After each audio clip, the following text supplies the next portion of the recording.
God save the king. The British royal family has a net worth of $88 billion. But did you know that it is still not the richest monarchy in the world? Any guesses? The Crown Prince from the House of Saud says hello. Mohammed bin Salman, also known as MBS, has nearly 16 times the British royal family's net worth. Stick to the end of the video to know how MBS spends his $2 trillion fortune on private jets, luxury yachts, sprawling chateaus, and a palatial estate decked out with gold furniture. But first, don't forget to like and subscribe to this channel. Mohammed bin Salman is the Crown Prince and Prime Minister of Saudi Arabia. He was born to King Salman and his third wife, Fadha bin Falah, in 1985. The prince had a bachelor's degree in law from King Saud University. And after that, he didn't go to the job market. The guy chose to rule the entire country with oil money.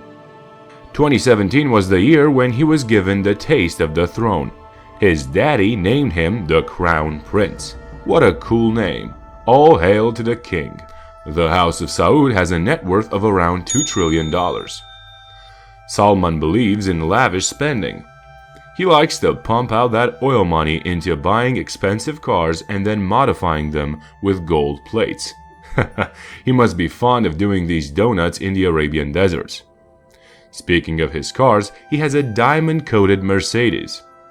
There's another beauty in his arsenal.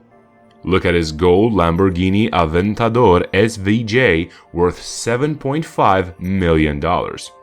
Oh, stop it, Salman. We are kind of jealous. Another little gem that he holds is this gold Rolls-Royce Phantom Coupe worth $9 million. And then this Bugatti Veyron Grand Sports. And the list goes on. But when MBS is bored of land, he goes to the sea. And even in the middle of the ocean, you'll find him at the peak of luxury. My lord has brought a $500 million luxury yacht, which is almost the equivalent of the length of a football field. Serene is what he calls his naval speedster. And you'll be amazed to know that the yacht includes multiple swimming pools and hot tubs, 2 helipads, and a helicopter hangar, a gym, and a movie theater. The yacht can easily host 24 guests in its 15 cabins. Did you know that one of the helipads can be turned into a dance floor? Such a badass place to party. The Serene also has a tennis court. And if you want to test your Roger Federer skills, then do visit this giant yacht. But only with the consent of King Salman. MBS is fond of very rare stuff. Collecting old paintings is his hobby. He was the buyer of Leonardo da Vinci's $450 million painting Salvator Mundi. Salman made this 500-year-old painting the most expensive work of art in the world. There's an interesting story attached to the painting. MBS made the bid for this masterpiece from his iPhone anonymously. Under the disguise of his cousin, MBS launched the bidding. Not sure why he did that. Maybe MBS' style of things. Rumors suggest that Salvator Mundi is hanging in his yacht, which means the yacht total worth is now 450 plus 500 equals $950 million. Now, if you thought that MBS just likes to have expensive cars and luxury yachts, then I'm sorry to disappoint you. But in 2015, Prince Mohammed bought a chateau in France for $300 million, which was dubbed the world's most expensive home by Fortune at the time.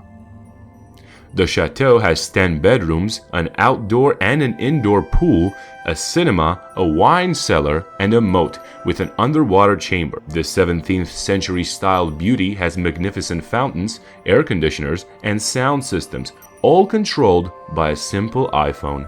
The place was so soothing to the eyes that Kim Kardashian and Kanye West thought to seal their union in the rooms where Queen Marie Antoinette once roamed. Moving from one palace to another, His Majesty has built a stunning palace to host foreign dignitaries and politicians. It is also a headquarters for drafting official decrees. Known as the Erga Palace or the Palace of Yamama, it is made of Italian marble flooring and intricately carved ceiling and wall panels. During a visit of President Obama, the reporters spotted gold-plated Kleenex dispensers and gold chairs in the opulent palace. Unfortunately, non-royals don't have the luxury to visit this majestic structure. And should you try to trespass the area, the Secret Service will get you. And in that case, you cannot hold us responsible. We would like to remind you that the prince maintains a private jail cell for errant princes and spendthrift princesses who neglect to pay their bills. Maybe you could end up in that jail. If there's one thing missing in this jigsaw puzzle, it's a luxurious hotel. But Prince Salman has that figured out as well. The Hotel Abraj Kudia is a 10,000 rooms hotel that is under Saudi Arabia's finance ministry. This under construction project will be one of the biggest hotels in the world, with an expected net worth of $3.5 billion. Across 12 great towers, this project will be a profit-making enterprise in the holy city of Mecca. With 4 helipads and a garage of 3,000 cars capacity, this will be a treat for all its visitors. The minimum cost in this hotel would be $5,000 per night. MBS thumbs up for the idea. Being the crown prince is not as easy as you might think. According to The Guardian, MBS is a workaholic who spends 18 hours of the day in his office. The guy is into everything, including Saudi Arabia's major ventures. He owns and oversees the state-owned oil company called Aramco. In 2019, Aramco announced a revenue of $68 billion, making it the most profitable company at the time. It is ahead of Apple, Microsoft, and Google's parent, Alphabet. Well, MBS has the remote to his liquid gold. And the oil money is helping him to buy all those luxuries. Beyond the politics, the prince is also interested in technology. The tech-savvy prince has links to top US technology companies and has stored some of the top firms in Silicon Valley, including Google and Apple. Saudi's public investment funds also own 5% of Uber.